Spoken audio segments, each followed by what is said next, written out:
left-leaning sources and right-leaning sources are meeting in the middle regarding President Biden. All right. Hello, everyone. It's Michael here at Sweet Home Maricopa. I'm about to read an article that was posted by NBC.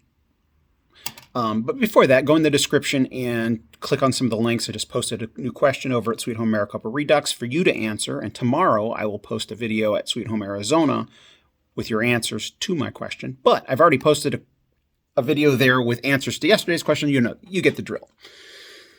All right. This article is titled, A Federal Government Shutdown Looms, Why Biden is Struggling to Get His House in Order. Sometimes I just give opinion on here. Sometimes I just read articles. Sometimes I read and give opinion or summarize and give opinion. I'm going to read this whole article, I think. See how far I can get through it. But what's interesting to me is it's posted on NBC's website, but the guy who wrote it, James Antle III, is the politics editor at the Washington Examiner, which is a right-leaning news source. Let's read. Joe Biden won the White House mainly because of who he was not. Oh, yeah. Let me reread that. Joe Biden won, that's my parentheses, the White House mainly because of who he was not.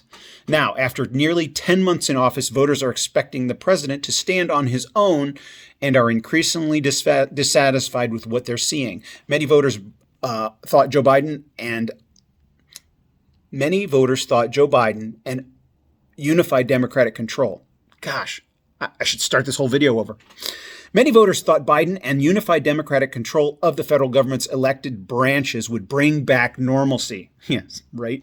Instead, they have been struggling to keep the government open, extend the debt ceiling in order to avoid default, and rack up basic legislative accomplishments. They scrambled ahead of Thursday's deadline to broker a stopgap deal to prevent a partial government shutdown, while Biden's centerpiece infrastructure deal hung in the balance between warring Democratic factions. Biden's party, which was united in its opposition to his predecessor, is splitting along progressive and moderate lines now that Donald Trump is no longer in office as a unifying figure. Each is pursuing its own vision of democratic politics as well as its own political self-interest. The progressives mainly hold safe seats and are therefore free to pursue ideological objectives with minimal electoral risk, while the moderates fear for their re-election next year and need to demonstrate their independence from Biden and the rest of their party's leadership. Each flank likes to claim credit for Biden's win and is now pushing him to deliver on their priorities. This disconnect might be bridged if Biden was in a stronger position and could bring them together. Instead, each wing of the party is flying off in a different direction now that Trump has been vanquished. Indeed, the political danger to Biden with Trump out of the way was apparent the morning after the election. According to Morning Consult exit poll, 44% of Biden voters said they were primarily voting against Trump. Only 22% of Trump voters said they were mainly voting against Biden. Just 54% of Biden's voters said they cast their ballots primarily as a vote for him. Wow. That meant that Biden, like Trump versus Hillary Clinton in 2016, was well positioned against his rival in a binary choice election, but it also meant that there were risks ahead when Biden was finally judged on his own merits. That's not to say that Biden's personal characteristics and considerable resume in government weren't major contributing factors in his election last year, but even here, the contrast with the incumbent Trump loomed large. Biden's 36 years in the Senate and 8 years as vice president were pitted against the background of a president who had never so much as run for dog catcher before seeking the Oval Office at a time when the federal government was confronting a pandemic.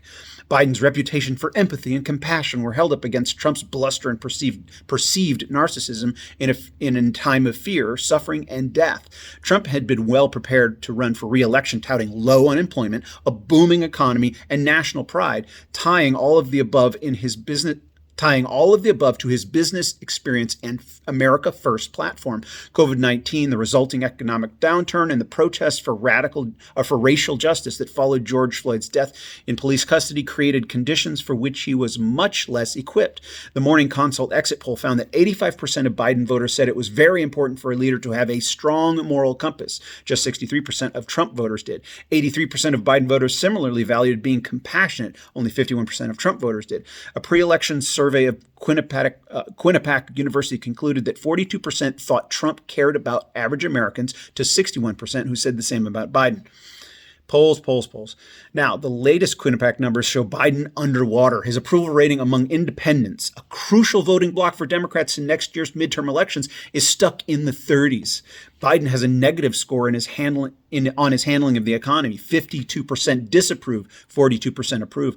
The job of commander-in-chief, 55% disapprove, 40% approve. And foreign policy, 59% disapprove, 34% approve. These poor numbers persist even in places that he expected to be areas of wide bipartisan support.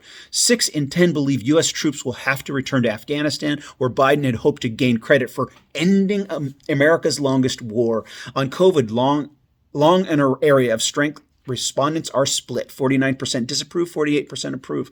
Biden has yet to face a referendum election on his performance.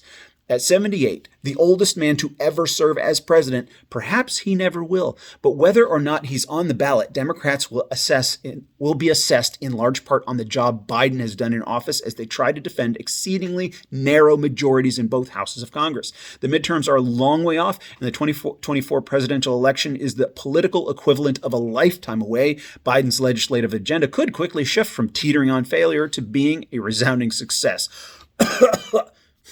But voters have looked at Biden's management of immigration and the border and crime and gun violence, as well as the withdrawal from Afghanistan and the pandemic, and find it to varying degrees wanting. Confidence in Biden's competence, a core advantage over Trump, has taken a major hit. And that's before a government shutdown or a default at a time when Democrats control the White House and Capitol Hill. All is not yet lost. The last 2 Democratic presidents, Bill Clinton and Barack Obama, endured early setbacks, including the loss of their congressional majorities in their first midterm elections, only to win re-election. The Republicans haven't quit Trump, who may still be the party's 2024 nominee. So perhaps simply being preferable to Trump is the only edge Biden will ever need. But before a president who wants to walk in the footsteps of Franklin Delano Roosevelt and Lyndon B. Johnson, more than being not Trump is likely to be necessary at some point soon. Good article. Right down the middle. God is in control.